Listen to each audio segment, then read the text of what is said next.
زكريا بوخلال في الدقيقتين 73 و92 بصناعة من حكيم زياش رجل المباراة في مباراة عانى فيها المنتخب المغربي من بعض سوء الحظ بتبديل اضطراري للحارس ياسين بونو قبل انطلاق المباراة، واشتراك منير محمد الذي قدم مباراة جيدة وحافظ على شباك كانت في أجواء عربية مغربية كاملة.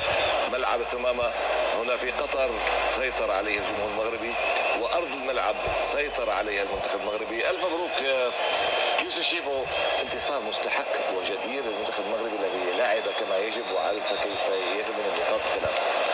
اول شيء الحمد لله وشكر لله، نتيجه اظن اكثر من رائعه. نعم. اداء كان ممتاز خصوصا الشوط الثاني. الشوط الاول كان هناك صحيح تحفظ، لكن الشوط الثاني شاهدنا الفريق بدا يخرج في المرتدات، بدا يصل الى المرمى، خلق فرص كثيره.